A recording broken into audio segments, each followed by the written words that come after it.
영혼의 쉼터를 방문해 주신 여러분 반갑습니다. 이정길 목사입니다. 오늘은요, 마태복음 13장 10절로 17절 말씀을 중심으로 해서요, 예수님의 말씀하신 예수님의 비유는 무엇을 말씀하고 계시는가 살펴보고자 합니다. 신약 성경에 나오는 예수님의 비유란 말은 무슨 말일까요? 비유라고 하는 헬라어 파라볼레라는 말은요, 두 개 이상의 내용이나 사물을 맞대어 놓고 같은가 다른가를 살펴본다는, 대조한다라는 말로 해석하면 될 것입니다.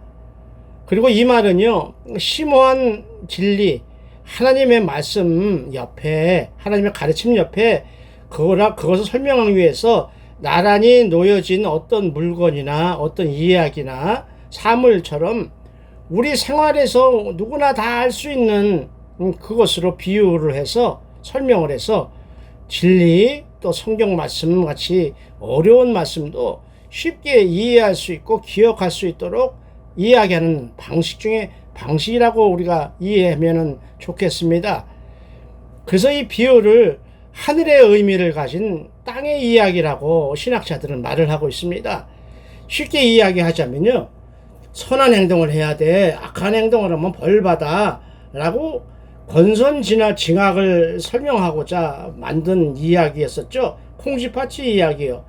또 부모를 잘 섬기면 복받아 라고 효도를 가르치기 위해서 심청전이라는 이야기를 만든 것처럼, 아마 그런 방식으로 예수님의 이야기를 비유하는 게 좀 조심스럽지만 이해하기 쉽게 그렇게 한번 제가 말씀을 드려봤어요. 그러면 예수님은요, 왜 그냥 가르치실 때, 중요한 말씀을 하실 때마다 왜 비유로 말씀을 하셨을까요? 그냥 쉽게 이거는 이거야 라고 딱 부러지게 말씀해 주시면 좋지 않았을까요? 근데 비유로 말씀하신 이유가 무엇인가? 이유가 있는 것이죠.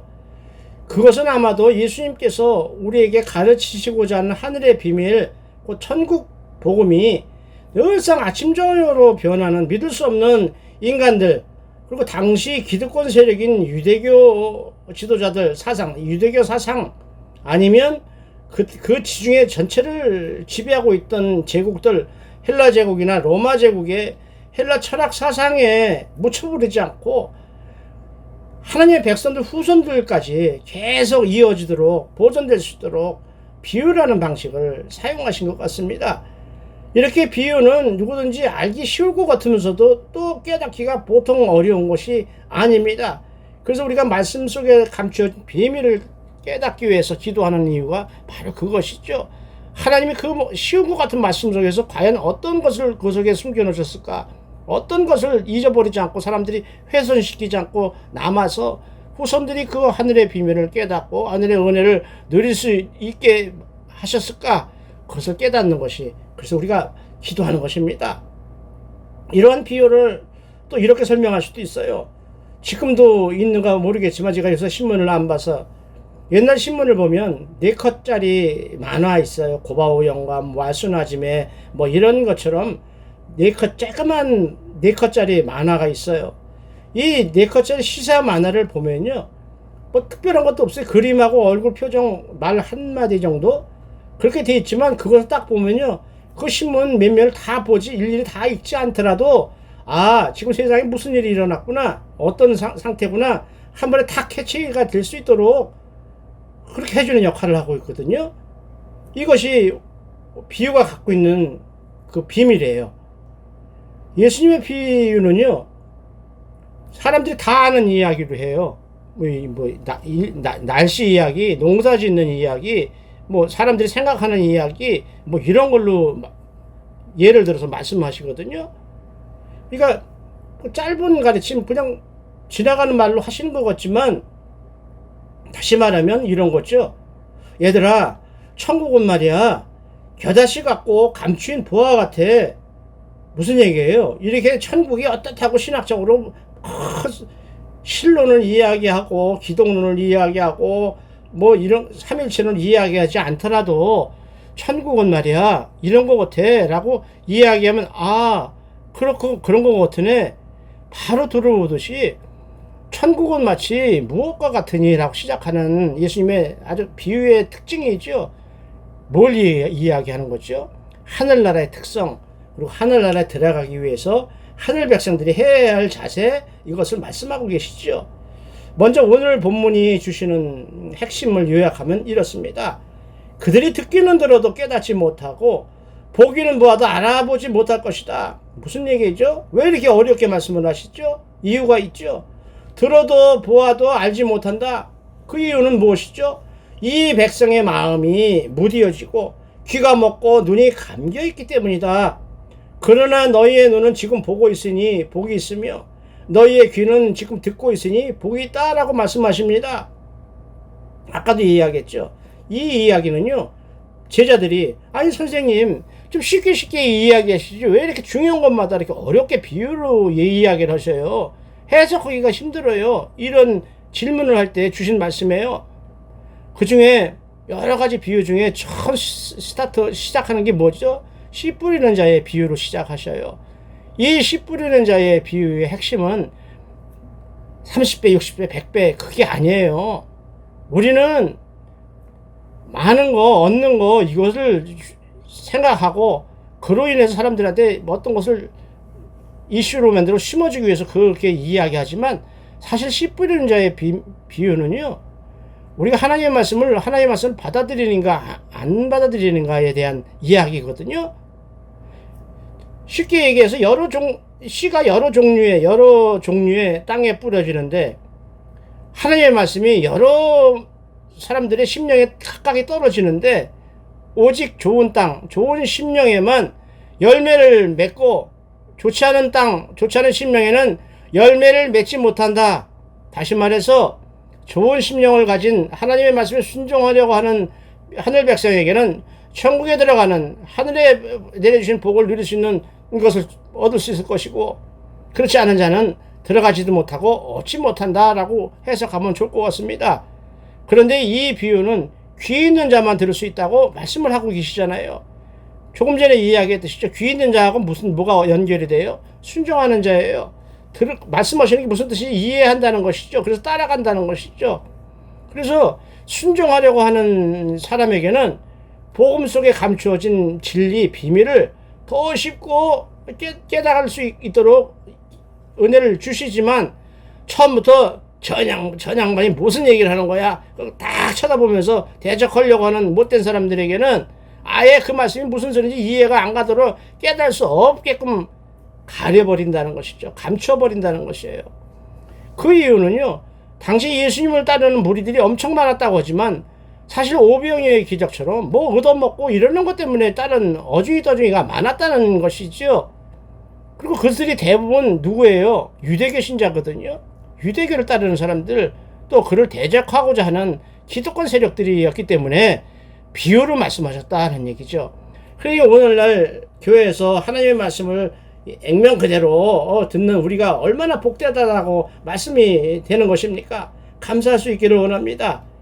그래서 하나님이 이 성경 기록을 보면 이사야 선지자 때 하나님이 하신 일을 갖다가 예수님이 대신 인용해서 말씀하셔요.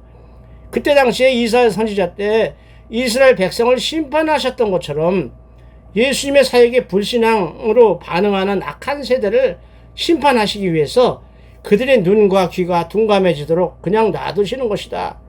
저도 맨 처음에 이 말씀을 듣고 오해를 했어요. 왜 귀가 가려지고 보지 못하게 하셨을까? 그러면 구원하시고자 이 땅에 오신 예수님께서 오히려 구원받지 못하게 하셨다. 바로 이 얘기죠.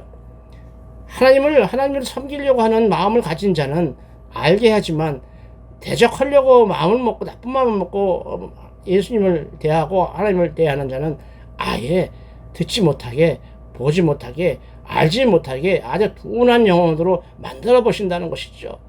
그러나 반대로 하나님을 따르는, 예수님을 따르던 제자들에게는 천국의 비밀을 아는 지식이 주어진다 이야기.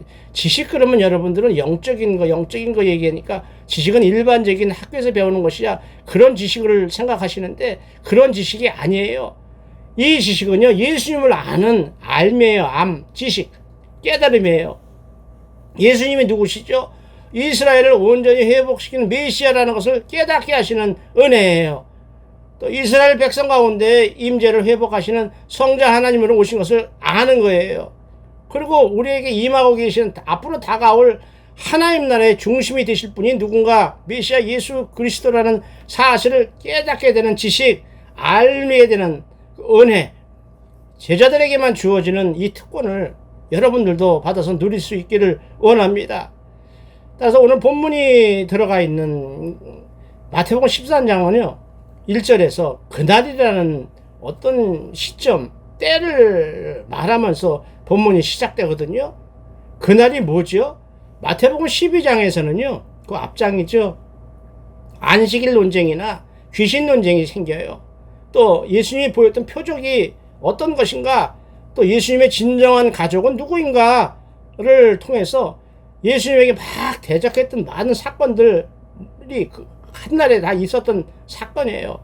그런 사건을 당하신 예수님께서 그 다음날 이야기하시는 게 영향을 받게 되지요. 다시 말해서 구약 성경에서 말씀해주고 계신, 예수님 시대에는 신약 성경이 없었잖아요. 그때 말씀이라고 하는 건 구약 성경을 말씀하시는 거거든요. 구약 성경에서 말씀하시고 약속하셨던 것을 우리 인간들의 삶에 적용하는 데 있어서 하나님의 뜻대로 행하려 하지 아니하고, 유대인들은요 자기 마음대로 해석하고 또 말씀을 골라서 듣고 싶은 것만 들었다라는 잘못을 범하고 있을 때였습니다. 그러니까 그런 사람들로 말미암아 안식일 논쟁이 생기고 귀신 논쟁이 생길 수밖에 없었죠. 누구에게요? 예수님에게 대적했다는 이야기죠. 예수님이 안식일에 대해 이야기하고 귀신을 내쫓을 때 그들은 대적했다는 것이죠. 받아들이지 않았다는 것이죠. 순종하지 않았다는 것이죠. 안식일 논쟁이 무엇이죠?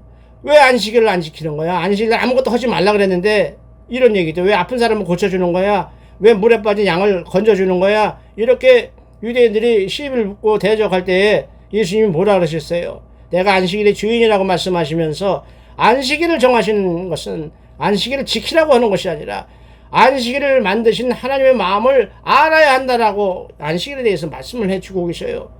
또 귀신 논쟁에 대해서, 귀신을 예수님이 내쫓아 주시니까 바리새인이나 종교 지도자들, 사두개인 지도장들은 믿기가 싫어서, 그걸 인정하기가 싫어서 저 사람이 자기 능력으로 한 것이 아니라 하나님의 아들이 아니라 큰 귀신의 힘을 빌려서 조그만 귀신을 내쫓은 것이다. 내가 굳이 억지를 부려야만 했던, 억지를 부리는 그 사람들이 가지고 있었던 그 이유, 그것을 우리가 알아야 한다는 것이죠. 우리가요 하나님의 말씀을 살기 어려운 이유가 바로 우리 속에도 그런 마음이 있다는 것이죠. 골라서 듣는 거예요. 골라서 믿는 거예요. 예수님이 말씀하시는 것을 액면 그대로 믿지 않냐고 골라서 듣는다는 거 조심해야 될 부분입니다. 따라서 그러한 여러 가지 사건이 오늘 말씀하시는 비유에 영향을 주었어요. 그래서 비유를 이제 말씀하시기 시작해요. 그러니까 제자들이 얘기하는 거죠. 좀 쉽게 얘기할 수 없어요. 그래서 제자들은 결국에는 그 해석을 듣게 되죠.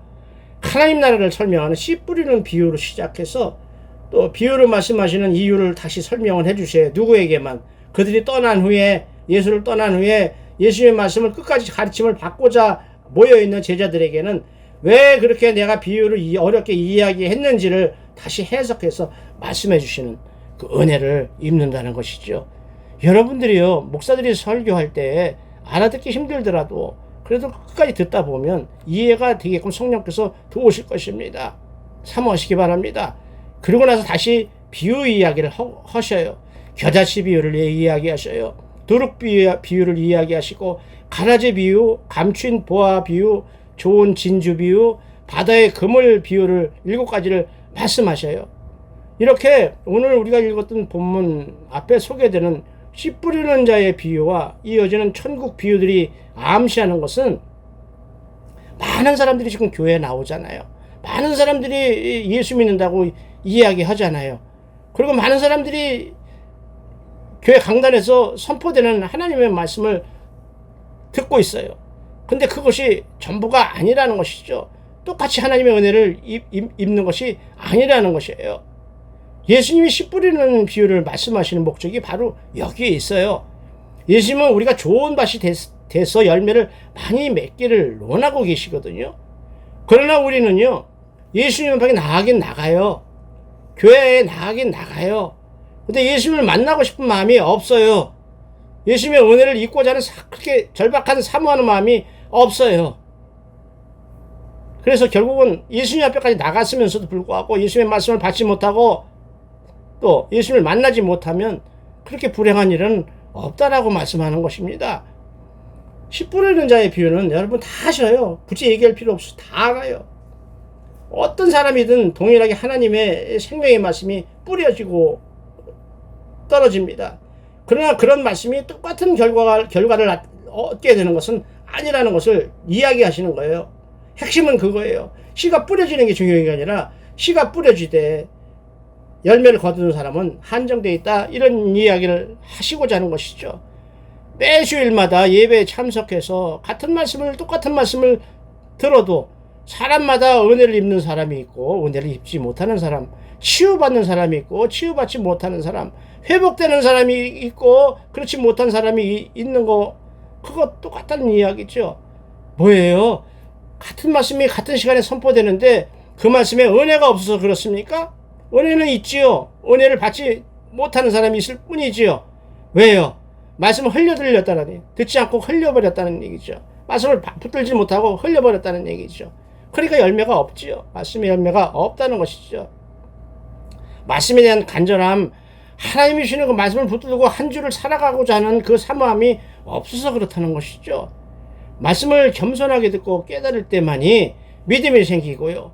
그 말씀의 역사로 인해서 그 말씀이 열매를 맺게 된다는 것을 깨달을 수 있기를 우리 주 예수 그리스도 이름으로 축원을 드리고 싶습니다. 그런데 문제는 예수님이 말씀하신 그 비유를 제자들도 알아듣지를 못했어요. 그런데도 조금 전에 이야기했듯이 제자들은 아유 재미없어 떠난 것이 아니라, 다른 사람들이 떠난 것이 아니라 끝까지 예수님 앞에 와서 그게 무슨 말씀이에요? 다시 알아듣게 좀 말씀을 좀 해주세요. 이렇게 사모했다는 것이죠. 그래서 그 예수님이 말씀하신 씨 뿌리는 자의 비유를 해석까지 정확하게 들을 수 있는 은혜를 입었어요. 그 은혜를 입는 과정을 한마디로 이야기한다면 귀 있는 자는 들으라라는 말이 바로 예수 그리스도에 대한 열심을 가지고 겸손한 자세를 가지고 말씀을 들어라 라고 하는 말씀이 귀 있는 자는 들으라는 말씀입니다. 따라서 우리는 귀 있는 자가 되어야 하겠습니다. 또 예수님이 듣고자 하는 천국의 비밀을 허락하시죠. 천국의 비밀이 뭐예요? 우리에게 주신 보상이나 상급으로 우리는 받고 싶죠. 그렇게 생각하셔도 돼요. 그래서 있는 자는 더 많이 받아서 넉넉하게 된다. 근데 그렇지 않은 자는 그나마 있는 것까지 빼앗기게 된다. 예수님께 나아가서 말씀을 받고자 하는 자에게는 말씀의 은혜가 충만하게 채워지고 또 말씀의 은혜가 없는 것이 아니라 말씀을 받는 우리 심령이 문제가 있게 되면 은혜를 받지 못한다 라고 말씀하시는 것이 씨 뿌리는 자의 비유입니다. 또 오늘 본문처럼 보고도 보지 못하며 들어도 듣지 못하는 것이라는 이 말씀은 먹을 게 잔뜩 있는 결혼식이나 이런 데 가서요, 뷔페 식당이요, 그 산해진미가 그렇게 수십 가지 음식이 있는데도 불구하고 굶주리고 목말라 죽는 사람하고 같다는 이야기예요. 이해가 안 될 정도죠. 하나님의 생명의 말씀을 듣는데 흘려들었다는 얘기죠. 식당에 그 음식이 많은 뷔페 식당에 가서 안 먹었다는 얘기예요. 아니면은 길에 가다 보면 큰 이게 도로 표지판이 있잖아요. 서울 가는 길, 강릉 가는 길 이렇게 고속도로 표지판이 있던 것처럼 표지판 앞에 가서 그걸 읽고 있으면서도 길을 못 찾는 거라 똑같은 짓이다 이런 얘기죠. 무슨 얘기죠? 지금 내가 어떤 글씨를 보고 있는데 어떤 말씀을 듣고 있는데 그게 무슨 말씀인지 듣고 싶지 않아서 그냥 건성으로 듣고 흘려버렸다는 것이죠. 거기에 생명의 길이 있는데요, 구원의 길이 있는데요, 회복의 길이 있는데도 불구하고 자기 듣고 싶은 것만 기다리고 그것만 기다렸기 때문에 그렇다는 이야기죠. 그러나 예수님에게 나온 사람은 볼 수도 있고 들을 수도 있다고 예수님은 말씀하셔요. 그러시면서 그런 자들에게 너희들은 복되다라고 선포해 주고 계십니다. 그러면서 어느 정도로 복되다고 이야기하시냐면 좀 이야기가 좀 과장된 것 같으죠. 근데 성경에는 그렇게 돼 있어요. 구약의 많은 선지자들이 하나님의 비밀을 선포했고 이 다음에 이후에 오실 메시아 예수 그리스도에 대해서 예언하고 선포했지만 그들은 정작 그 메시아를 보지 못했다. 그럼에도 불구하고 너희들은 그 비밀을 들을 수 있고 볼 수 있고 깨달을 수 있으니 얼마나 복된가, 이 말씀을 주시는 겁니다. 너희들은 늘 말씀, 제가 얘기했죠. 말씀이 누구예요? 글씨가 아니잖아요. 성경에 써있는 글씨가 아니라는 얘기예요. 말씀이 육신이 되어 우리에게 오신 이 말씀처럼 예수 그리스도를 의미하는 것이 말씀이라는 것이죠. 그래서 그 말씀을 받았다는 얘기는 예수님의 은혜를 입었다. 예수님이 내 안에 들어오셨다. 내가 예수님의 말씀 안에 들어갔다. 그걸 원하는 대로 구하라. 모든 것이 이루어질 것이다. 라고 약속하신 요한복음의 약속처럼 우리에게 그런 은혜가 임하게 될 줄로 믿습니다. 비유를 다시 한번 설명을 하면요. 비유를 이렇게 문장을 보면 어떤 사건이요. 어떤 이야기처럼 스토리로 구성이 되어 있어요. 그래서 하나 딱 들면 잊어버릴 수가 없어요. 예를 들어서요. 기독론 예수 그리스도 아는 것이 기독론이죠. 신학적으로. 기독론은 어쩌한 거야. 신론은 어찌어찌한 거야. 삼위일체론은 어떻게 된 걸 삼위일체론이야. 이렇게 쭉 설명하면 우리가 기억을 못해요. 이해가 안 되니까요. 그리고 어려워요. 근데 예수님이 말구에서 태어나셨대. 그리고 주일학교 학생들한테 성탄절 예수님 오신 거 설명하듯이 그렇게 이야기로 하면 그 이야기를 통째로 다 외워버려요. 외우는 게 아니라 들어와요. 그것이 비유예요. 그게 비유의 비밀이에요. 비유는 철저하게 천국으로 가는 길과 방법을 말씀하고 있어요. 그러고 나서 그렇게 그 길로 가려면 우리가 어떻게 해야 하는지를 말씀해 주고 계셔요. 그것이 필요해요. 그래서 그게 필수적으로 들어있어요. 따라서 비유나 성경에 있는 말씀은 세상 이야기를 하는 것이 아니죠. 영원한 하나님의 나라에 들어가기 위해서 우리가 들어야 하는 것이죠. 순종해야 하는 것이죠. 영적으로 어떻게 해야 하는지를 말씀하고 계신다는 것을 다시 한번 깨달을 수 있기를 원합니다.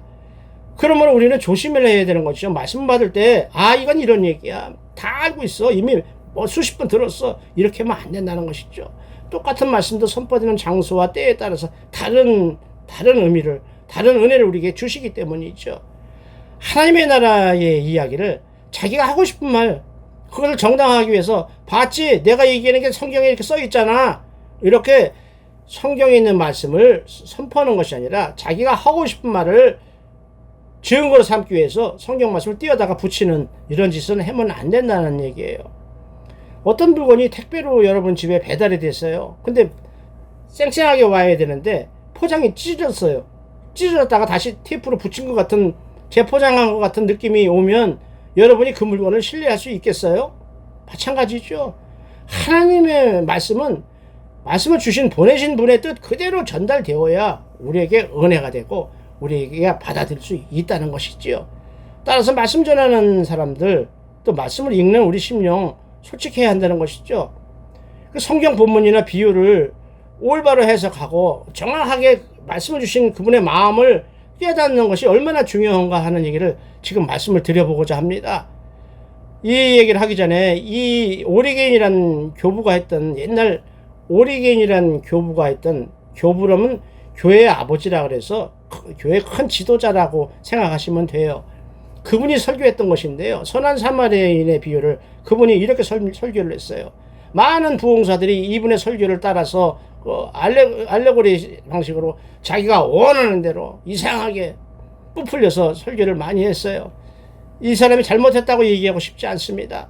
그러나 이분이 얘기해서 설교가 잘못됐다고는 오늘 얘기하고 싶은 거예요. 무슨 얘기죠? 예수님이 선한 사마리아인의 비유를 통해서 우리에게 주시고자 했던 그 메시지를 그대로 전하지 않고 자기가 하고자 했던 말로 뒤집어서 전하면 아니 된다는 것이죠. 그건 설교가 아니라는 것이죠. 왜요? 하나님의 말씀이 아니니까요. 하나님의 말씀을 가지고 자기가 하고 싶은 말을 포장했기 때문에 그렇습니다. 생명이 없는 말씀이에요. 생명이 없는 설교가 되는 것이죠. 그래서 우리가 말씀을 보거나 들을 때 세상의 필요에 따라서 따르는 것이 아니라 하나님의 뜻에 따라서 순종해야 한다는 것을 여러분에게 다시 한번 설명하기 위해서 이 얘기를 하니까요. 여러분 편하게 들으셨으면 좋겠어요. 조금 전에 이야기했죠. 예수님이 어떤 비유를 말씀하실 때, 또 어떤 가르침을 주실 때는 반드시 그 이유가 있어요. 어떤 목적을 가지고 그 말씀을 하시거든요.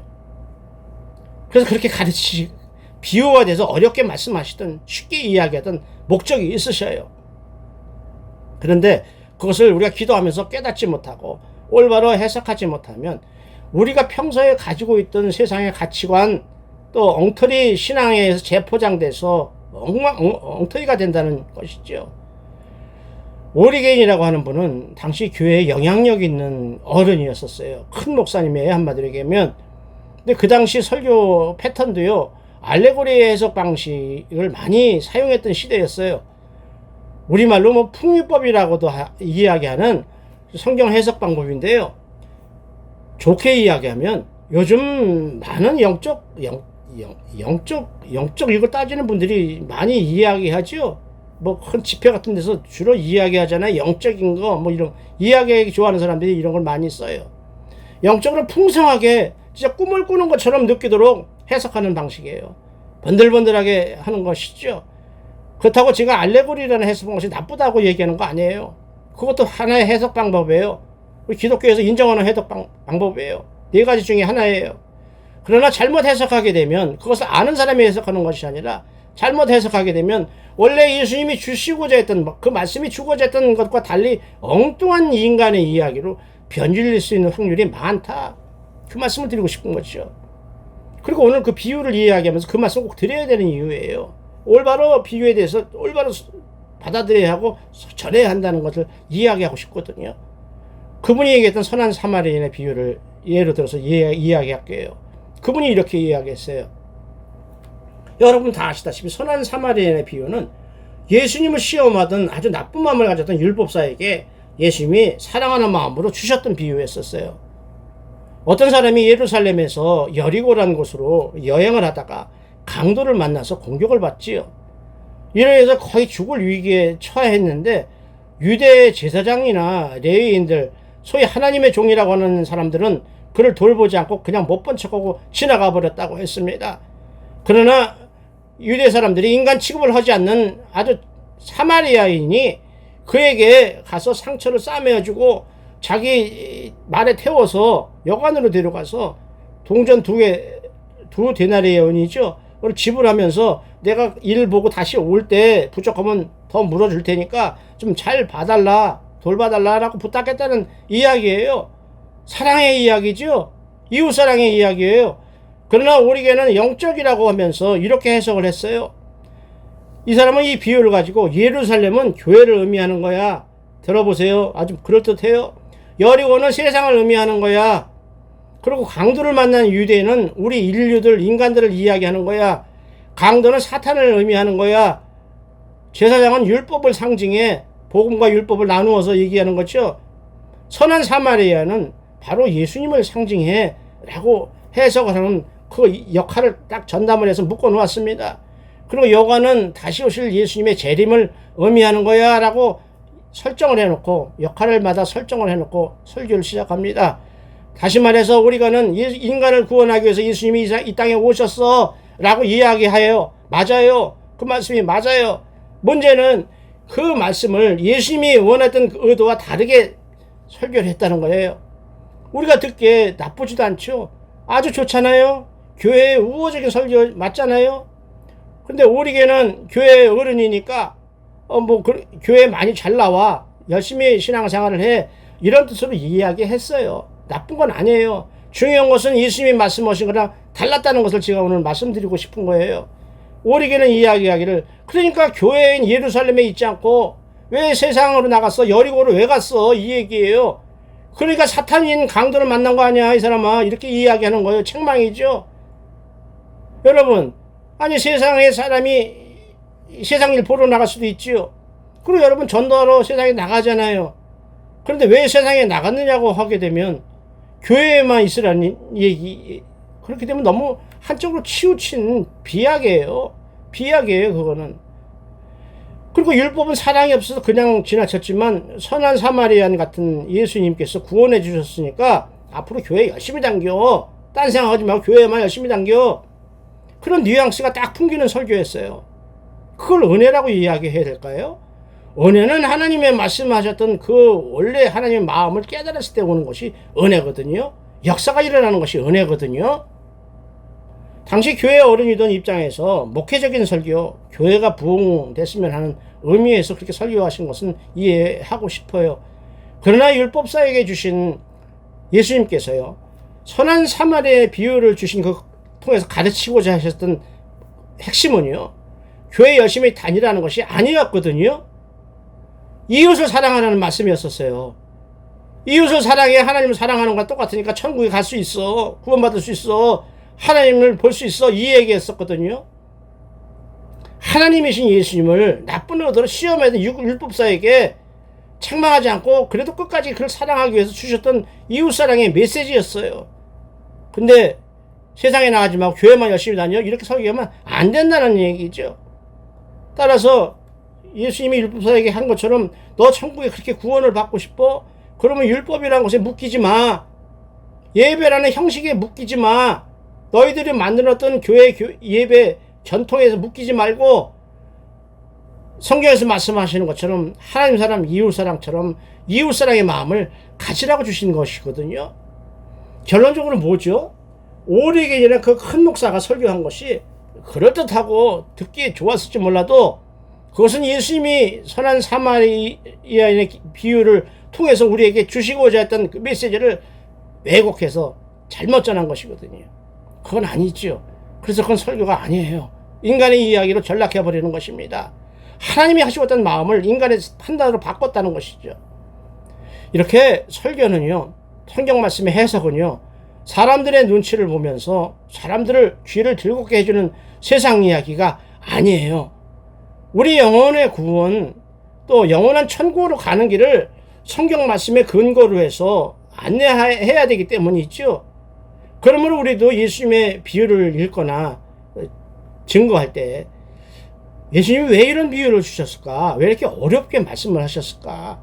그때마다 깊은 기도를 통해서 하나님, 그때 주셨던 하나님의 마음을 읽게 해주세요. 느끼게 해주세요. 그렇게 기도할 수 있기를 원합니다. 의사가요, 좋은 약으로 처방을 해도요, 약은 사람마다 다 달라요. 또 증상에 따라 써야 되는 것이죠. 아, 저 사람 그 약 먹고 났어. 그렇다고 그 약이 나한테 맞는 건 아니거든요. 이렇게 비유는 다양하다는 말씀을 드리고 싶은 거예요. 다양하게 말씀해 주셨어요. 위장약은 위장병 치료에 좋은 거죠. 항생제는 먹는 게 아니라 상처에 바르는 것이죠. 또 경우에 따라서는 약으로 안 되고 수술을 할 때도 있듯이 예수님이 말씀하신 비유는 다양해요. 그리고 변화하는 세대에, 우리 세대에 삶에 적용할 수 있도록 교훈을 하셨다는 것을 알았으면 좋겠습니다. 예수님의 비유는 천국은 마치 무엇과 같다라고 천국을 설명하는 비유도 있어요. 또 남을 용서하지 않는 종의 비유처럼 남을 용서하지 못해서 자기가 받았던 구원을 놓쳐버렸다는 비유도 있습니다. 또 재물이 풍성해졌으므로 야, 먹고 즐기자 하곤 했던 어리석은 부자에게 오늘 밤 내 영혼을 내가 찾는다면 이 재물이 누구 것이 되겠느냐라고 경고하시는 비유도 있습니다. 또 여러분이 많이 들으셨던 부자와 거지 나사로의 비유처럼 성경 말씀을 믿지 않고 있다가 자기 생각대로 해석하고 있다가 자기 뜻대로 살고 있다가 지옥에 가서 후회하는 무서운 이야기도 있어요. 잃어버린 양 한 마리를 찾으려고 99마리의 양을 우리에다 두고서 산으로 들러 찾아다니는 선한 목자, 예수님의 사랑을 보여주는 잃어버린 양의 비유도 있어요. 그리고 포도나무 비유처럼 우리가 예수님과 함께 붙어 있지 않으면 아무것도 할 수 없다는 위로하시는 말씀, 또 격려하시는 말씀, 인도하시는 말씀도 있어요. 그만큼 예수님이 주셨던 비유는요, 우리에게 다양하게 메시지를 주셔요.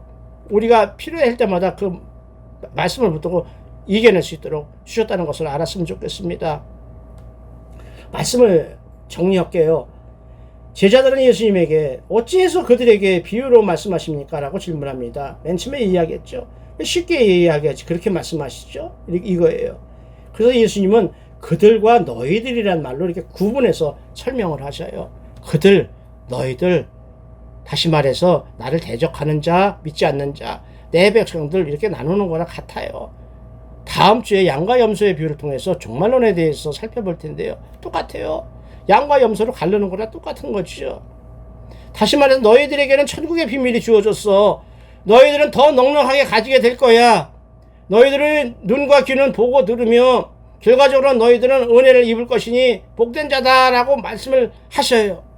그러나 또한 부류에게는, 그들에게는 천국의 비밀이 주어지지 않을 거야. 그들에게는 가진 것마다 빼앗기게 될 거야. 그들은 보아도 보지 못하고 들어도 듣지 못할 뿐 아니라 이사야 때 예언한 것처럼 완악한 백성이 되므로 심판당할 것이야 하는 말씀이에요. 비유 말씀이 그거라는 얘기죠. 듣는 자는 사는 거지요. 이와 같이 예수님의 비유는 너희들에게는 천국의 비밀, 예수님 사역을 통해서 이미 하나님의 구원의 약속이 성취되어 가고 있어 라는 사실을 우리에게 알려주는 계시하시는 기능이 있다고 했습니다. 그러나 저들에게 하나님의 말씀을 믿지 않고 대적하려고 하는 자들에게는 천국의 비밀을 아예 깨닫지 못하도록 감춰버리는 기능이 있다는 것이죠. 비유가. 그래서 너희들과 그들을 누구를 가르치는 말, 아까도 이야기했죠. 그들은 예수님을 대적하는 자들이에요. 하나님을 믿지 않으려는 자들이에요. 이런 점에서 예수님의 비유는 그들에 대한 심판이다, 심판의 성격을 가지고 있다라고 신학자들은 말씀하고 있습니다. 그러나 예수님을 따르는 우리에게는 천국의 놀라운 비밀을 알 수 있는 은혜와 축복의 수단이 된다는 것이죠. 그 비유 말씀이. 반대로 불순종하는 그들에게는 하나님의 무서운 심판이 선포되는 수단이 된다는 것이죠. 다시 말해서요, 천국을 선포하시는 예수님의 비유를 듣는 모든 사람들에게 믿을 것이냐 아니면 안 믿을 것인가, 믿음이냐 불순종이냐 하는 갈림길에서 어느 쪽에 쓸 거야 라고 우리에게 말씀하는 것이죠. 세상의 모든 것에 우선하는 것이 하늘나라라는 것을 말씀하시고자 하는 것이죠. 진정한 구원을 말씀하는 거예요. 요즘처럼요, 개인주의, 다원주의, 포스트 모더니즘주의, 자유신학, 엊그저께도 로잔데, WCC, WEA, 자기 마음대로 하나님의 뜻을 왜곡해서 주장해요. 구원, 영생, 회개, 천국, 지옥은 이야기하지 않고 사랑해야 돼, 평안스럽게 살아야 돼, 풍성해야 돼, 인간들이 듣기 쉬운 말, 듣기 좋아하는 말, 구원하고 전혀 관계없는 말로 떠벌려서는 안 된다는 것이죠. 어떻게 해야 돼요? 그러면 우리 삶으로 증거해야 된다는 것이죠. 하나님의 말씀에 은혜를 입은 자, 천국으로 가는 길을 깨달은 자는 우리 삶으로 나타내 보여야 예수님을 알지 못하던 세상 사람들이 그걸 보고 예수님에게로 나온다는 것이죠. 그게 우리가 해야 될 사명이고 은혜 입은 자로서 걸어가야 할 길이라고 생각을 합니다. 지금까지 말씀드린 비유가 주시는 결론이 그거예요. 영원한 생명을 얻는 길, 또 그것을 얻게 하려는 생명의 말씀을 들어도 소용없는 사람, 또 말씀대로 복을 누리는 사람이 두 갈래로 있을 것이다 라고 선포하신다는 것을 우리가 두려운 마음으로 받을 수 있기를 원합니다. 그러므로 언제나 하나님의 말씀, 약속을 사모하면서 또 받기를 기도해야 할 것입니다. 그래 우주 만물을 말씀으로 창조하신 하나님 말씀의 권세와 은혜로 말미암아 하늘의 신령한 복과 땅의 기름진 복과 영원한 생명의 복을 자선만대까지 온전하게 누리시는 하늘 백성들이 다 되시기를 우리 주 예수 그리스도 이름으로 축원을 드리고 싶습니다. 감사합니다. 하나님 오늘도 말씀을 허락하시니 고맙고 감사합니다. 그리고 함께 하신 여러분 사랑합니다. 아까 설교 중에 말씀드렸다시피 다음 시간에는요, 종말론, 하도 요즘 세상이 뒤숭숭해요. 참 엉망이에요. 그래서 종말론이 어떤 것인가? 그래서 예수님이 성경에서 종말론에 대해서, 종말에 대해서 어떻게 말씀을 하셨는가 쭉 여러 가지를 자세하게 말씀드리고자 합니다. 그 대표적인 비유로 양과 염소의 비유를 중심으로 해서 종말론에 대해서 설명을 드릴 테니까, 말씀을 드릴 테니까 기다려 주시기 바랍니다. 감사합니다. 더운 날씨에 건강 조심하시고요. 하나님의 은혜 속에서 살아가시기를 다시 한번 축원을 드립니다. 감사합니다.